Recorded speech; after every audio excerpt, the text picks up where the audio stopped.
Hello students, आज की video में हम डिस्कस करने वाले हैं कंसोलिडेटेड बैलेंस शीट का कॉन्सेप्ट। जबकि हमारी चेन होल्डिंग्स हो, चेन होल्डिंग्स मीन्स हमारी सब्सिडरी कंपनी की भी सब्सिडरी कंपनी हो, तब हम अपनी कंसोलिडेटेड बैलेंस शीट कैसे बनाएंगे, उसे ही हम कहते हैं चेन होल्डिंग्स, जब सब्सिडरी की भी सब्सिडरी कंपनी होती है।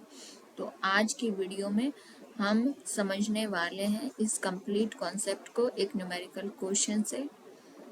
This is our question. P Limited acquired 75% of shares of A Limited on 31st December 2013. P Limited ने acquire किए हैं A Limited के 75% shares when the profit and loss account was ₹6,000 credit. तो P Limited ने acquire किए A Limited के 75% share, जबकि उसके प्रॉफिट एंड लॉस में बैलेंस था 6,000 क्रेडिट का, यानी प्रॉफिट था। Later on A Limited purchased all the shares of B Limited। अब क्या हुआ, यहाँ पर A Limited सब्सिडरी थी और P Limited थी होल्डिंग कंपनी।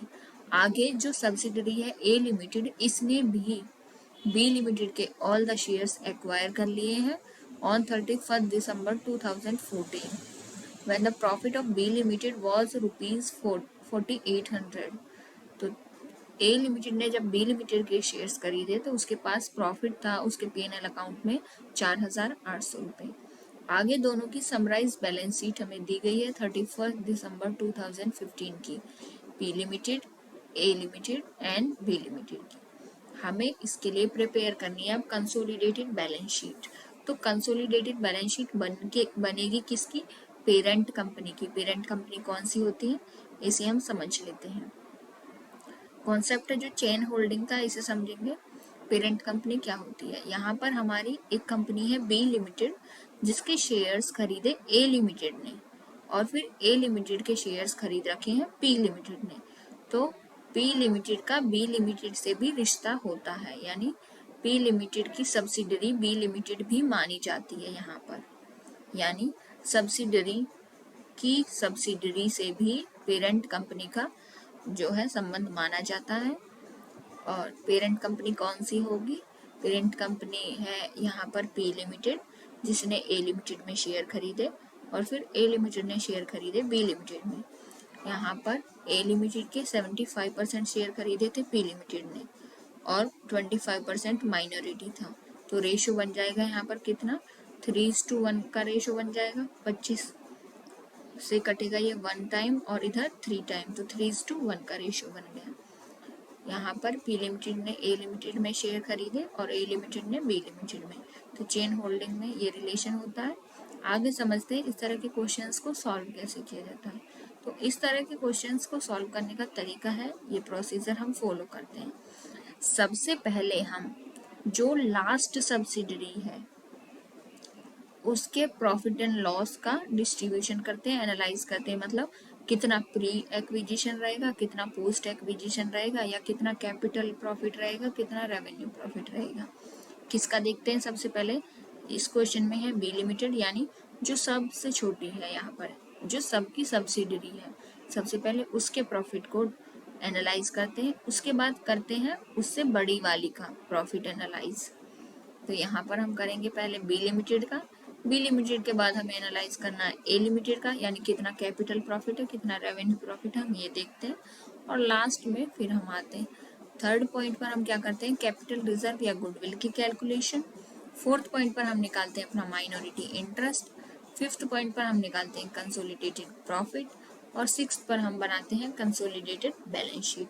अब हम एक एक करके सबसे पहला स्टेप करते हैं, analysis of profit and reserve of B limited. सबसे पहले हमें निकालना है बी लिमिटेड का। बी लिमिटेड का प्रॉफिट निकालने के लिए हम क्या करेंगे,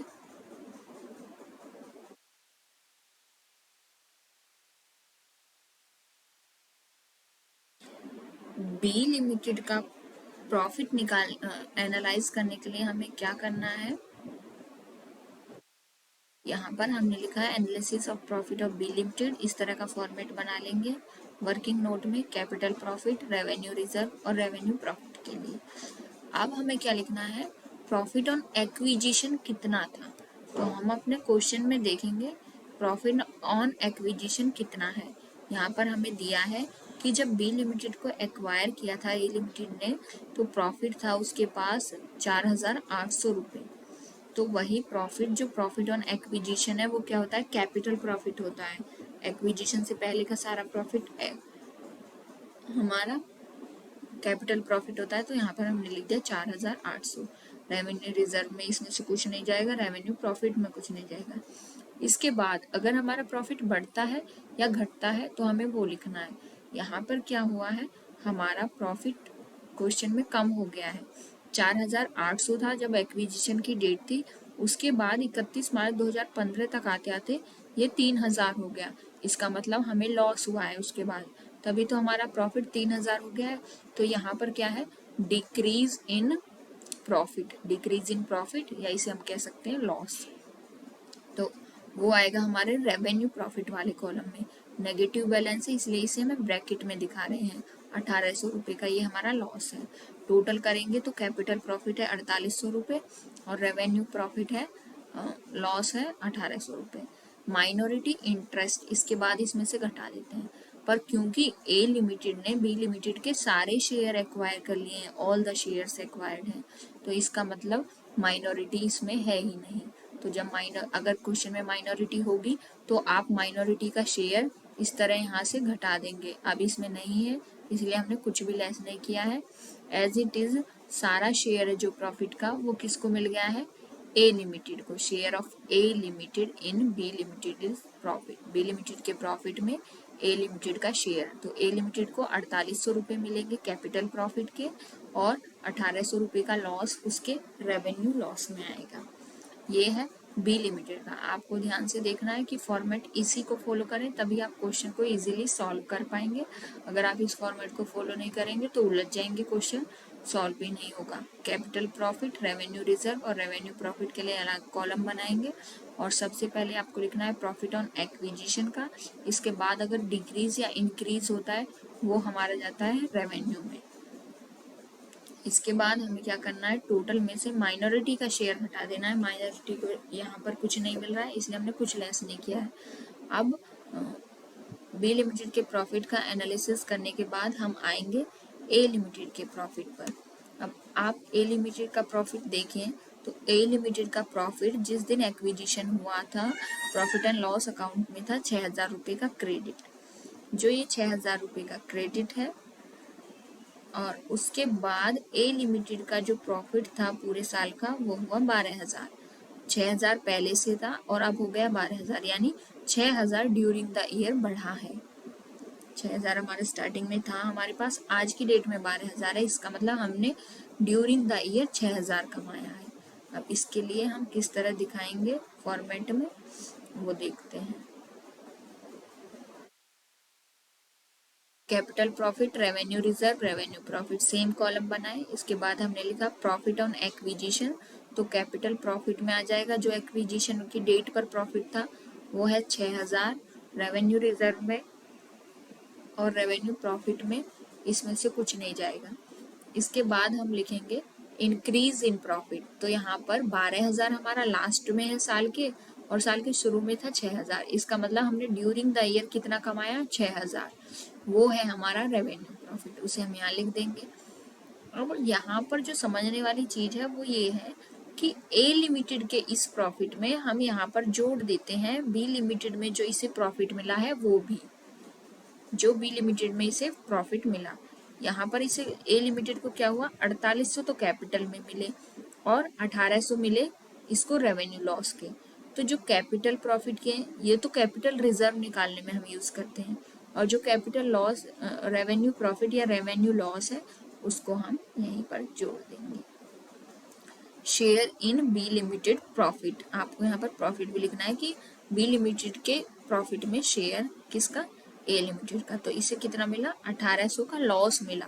तो लॉस को दिखाने के लिए हमने क्या किया, ब्रैकेट में दिखा दिया है 1,800 के नेगेटिव बैलेंस को। ध्यान रखना है कैपिटल प्रॉफिट को ऐड नहीं करना है। कैपिटल प्रॉफिट को हम यूज करेंगे कैपिटल रिजर्व या गुडविल निकालने में। रेवेन्यू प्रॉफिट या रेवेन्यू लॉस में जो ए को हिस्सा मिला है वो यहाँ पर जोड़ दिया जाता है। तो यहाँ पर हमारा कैपिटल प्रॉफिट का टोटल आया 6,000, और रेवेन्यू प्रॉफिट का टोटल आएगा जब हम इसे एडजस्ट करेंगे 6000 में से 1800 लेस करके 4200। तो टोटल प्रॉफिट आ गया 6000 और 4200। अब इसमें से माइनॉरिटी का शेयर घटा दो। माइनॉरिटी का शेयर कैसे कि यहाँ पर पी लिमिटेड का है 75%, माइनॉरिटी का है 25%। रेशियो बनाएंगे आएगा 3:1, यानी माइनॉरिटी को कितना मिलेगा 1/4। तो यहाँ पर हमें ऐसा ही करना है।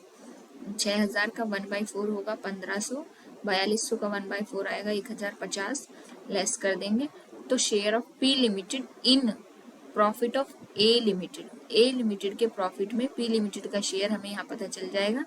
इसको कैपिटल प्रॉफिट में से मिलने वाले हैं 4500 रुपये और रेवेन्यू प्रॉफिट में से मिलने वाले हैं 3150 रुपये। तो ये हमने अब क्या किया, हमने बी लिमिटेड का भी प्रॉफिट बांट लिया है और ए लिमिटेड का भी। अब इसके बाद हमें निकालना होता है कैपिटल रिजर्व या गुडविल। कैपिटल रिजर्व या गुडविल निकालने के लिए आप क्या करोगे, कॉस्ट ऑफ शेयर एक्वायर्ड, सबसे पहले बी लिमिटेड के कॉस्ट ऑफ शेयर एक्वायर्ड, कितने में हमने बी लिमिटेड के शेयर खरीदे, तो ये हमें इंफॉर्मेशन मिलेगी हमारी बैलेंस शीट से। तो हमने बी लिमिटेड के 2400 शेयर खरीदे 39,600 के और ए लिमिटेड के 3000 शेयर खरीदे 60,000 रुपये के।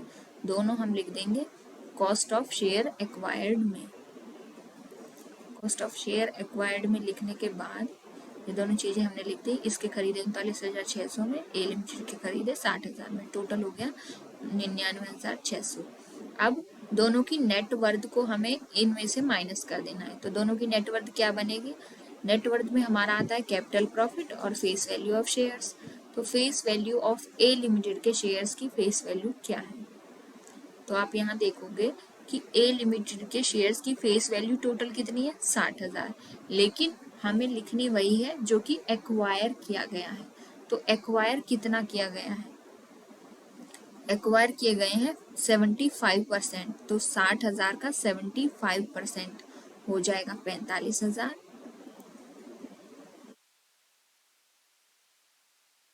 हमने यहाँ लिख दिया। इसी तरह बी लिमिटेड के सारे ही एक्वायर कर दिए, तो उसके सारे कितने हैं बैलेंस शीट में 36,000 के फेस वैल्यू। कैपिटल प्रॉफिट ए लिमिटेड का कितना था, तो ए लिमिटेड का कैपिटल प्रॉफिट तो हमने अभी देखा, यहाँ कितना मिलेगा ए लिमिटेड को कैपिटल प्रॉफिट 4500 रुपये और बी लिमिटेड का कैपिटल प्रॉफिट कितना था 4800 रुपये। दोनों का कैपिटल प्रॉफिट हम लिख लेंगे। ठीक है, ये हमने पहले लिखी फेस वैल्यू दोनों के शेयर्स की, उसके बाद हमने लिख लिया कैपिटल प्रॉफिट। ऐड कर लेंगे इस सारे को, ये आएगा 90,300।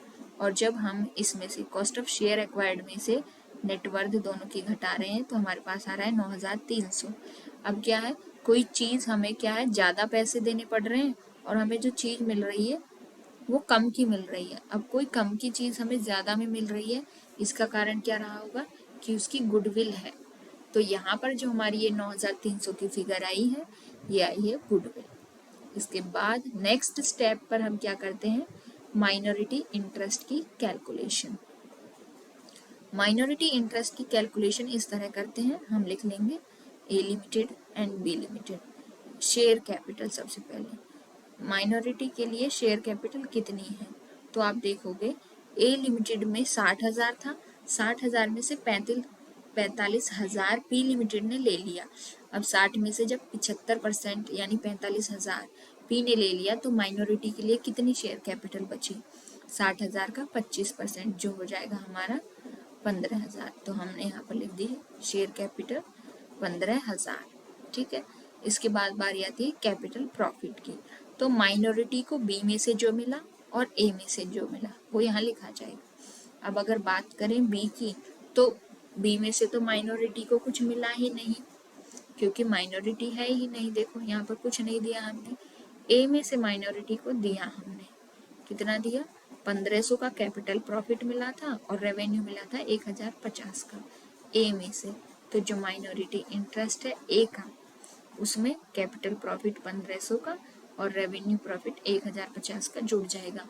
बी लिमिटेड क्योंकि 100% ए लिमिटेड ने खरीद ली तो यहाँ पर माइनॉरिटी का सवाल ही नहीं है, तो इसलिए हमारा माइनॉरिटी इंटरेस्ट आ गया 17,550। अगर बी लिमिटेड का भी कुछ होता तो दोनों को ऐड करके बैलेंस शीट में दिखाया जाता। माइनॉरिटी इंटरेस्ट के बाद जो हमारा नेक्स्ट स्टेप होता है वो होता है कंसोलिडेटेड प्रॉफिट निकालना कि बैलेंस शीट में कितना प्रॉफिट हमें दिखाना है। तो बैलेंस शीट किसकी बना रहे हैं? पी लिमिटेड की। तो सबसे पहले हमें देखना है पी लिमिटेड का बैलेंस कितना है। वो कितना है यहाँ पर? 36,000। इसके बाद जो ए लिमिटेड का रेवेन्यू है और जो बी लिमिटेड का रेवेन्यू प्रॉफिट है वो दोनों यहाँ पर ऐड हो जाते हैं। तो यहाँ पर हम आएंगे अपने क्वेश्चन पे बी लिमिटेड का। अगर आप बी लिमिटेड के रेवेन्यू प्रॉफिट की बात करें तो आपको याद होगा कि बी लिमिटेड का प्रॉफिट हमने कहाँ ऐड कर दिया था?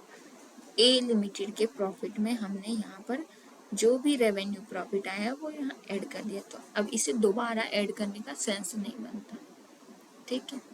जो बी लिमिटेड में से ए लिमिटेड को मिलता है वो तो हम यहीं पर जोड़ देते हैं। देखो हमने यहाँ पर जोड़ दिया। तो अब इसका कुछ भी एडजस्टमेंट नहीं करना, ये हम यहाँ पर एडजस्ट कर चुके हैं। इसलिए जब आप कंसोलिडेटेड प्रॉफिट दिखाएंगे तो कंसोलिडेटेड प्रॉफिट में ये वाली अमाउंट दिखाई जाएगी, मतलब एडजस्ट करने के बाद के प्रॉफिट में से माइनॉरिटी को देकर जो बचा पी लिमिटेड के लिए सिर्फ वही दिखाया जाएगा हमारा रेवेन्यू प्रॉफिट में, कंसोलिडेटेड प्रॉफिट में। तो प्रॉफिट अपना कितना था पी लिमिटेड का? 36,000 और इसे ए लिमिटेड के प्रॉफिट में से मिला कितना? 3,150। टोटल हमारा कंसोलिडेटेड प्रॉफिट आया 39,150। इसके बाद बनाते हैं हम अपने कंसोलिडेटेड बैलेंस शीट। इसके बाद क्वेश्चन में कुछ ज़्यादा बचता नहीं है क्योंकि अब सिर्फ बैलेंस शीट बनानी है। सारी चीज़ों की कैलकुलेशन हम अलग अलग कर चुके हैं। ये मैंने बनाई है ओल्ड फॉर्मेट में, आप इसे न्यू फॉर्मेट में बनाएं एग्जाम में। यह है लाइबिलिटी साइड, यह है एसेट साइड। फिगर्स यही रहनी है, सिर्फ आपका फॉर्मेट चेंज होगा। तो एसेट साइड में तो कुछ है नहीं। एसेट साइड में आप फिक्स एसेट तीनों की ऐड कर देंगे। तीनों की किसकी? पी लिमिटेड, ए लिमिटेड और बी लिमिटेड। पी, ए और बी तीनों की एसेट ऐड करके लिख देनी है। एसेट साइड में एडजस्टमेंट ज़्यादा होता भी नहीं है और इस क्वेश्चन में भी नहीं है। तो हमने क्या किया? फिक्स एसेट तीनों की ऐड कर दी, 3,45,000 और 42,000, जो आया 3,87,000। इसके बाद जो गुडविल हमने इसी क्वेश्चन में निकाली है अभी कैलकुलेशन करके, वो आ गई 9,300। उसे भी हम अपनी एसेट साइड दिखाएंगे। अगर कैपिटल रिजर्व आता तो हम उसे लायबिलिटी साइड दिखाते हैं। अब आते हैं लायबिलिटी साइड पर। लायबिलिटी साइड में हमें सबसे पहले दिखानी है शेयर कैपिटल। शेयर कैपिटल किसकी दिखाई जाएगी? जो पेरेंट कंपनी है, सबसे बड़ी है, जो इनमें सबसे बड़ी इन द सेंस जिसने बाकी के कंपनीज के शेयर्स खरीदे थे, तो वो है पी लिमिटेड। इसकी शेयर कैपिटल हम दिखाएंगे 3 लाख। इसके बाद प्रॉफिट एंड लॉस अकाउंट में क्या दिखाना है? जो हमने कंसोलिडेटेड प्रॉफिट निकाला है वो कितना था हमारा? वो था हमारा 39,150। इसके बाद हमें दिखाने क्रेडिटर्स। अपने क्रेडिटर्स में क्या करना है? तीनों ऐड कर देने हैं। क्रेडिटर्स में हमें क्या करना है? तीनों के क्रेडिटर्स ऐड कर देने हैं। तो तीनों के जब हम क्रेडिटर्स ऐड करेंगे तो हमारे पास आएगा, तीनों के क्रेडिटर्स ऐड करके जो अमाउंट आएगी वो हम यहाँ लिख देंगे। मैंने यहाँ लिखी नहीं है, आप उसे लिख लेंगे अमाउंट को टोटल करके। इसके बाद आप दोनों साइड का जब टोटल करेंगे तो वो आएगा 3,96,300 और आपकी consolidated balance sheet of chain holding बन जाएगी। इसका क्वेश्चन सॉल्व करने के लिए आप क्या करें? इसी फॉर्मेट को फॉलो करके 2 से 3 क्वेश्चन सॉल्व करें। उसके बाद ये फॉर्मेट आपको याद हो जाएगा और आप इजीली क्वेश्चंस को सॉल्व कर पाएंगे। इन्हीं स्टेप्स में आपको सॉल्व करना है क्वेश्चन को, अदरवाइज क्वेश्चन में आप उलझ जाएंगे। Thank you for watching this video. Hope आपको समझ में आया होगा कॉन्सेप्ट। चैनल को शेयर करें और सब्सक्राइब करें फॉर कॉमर्स क्लासेस।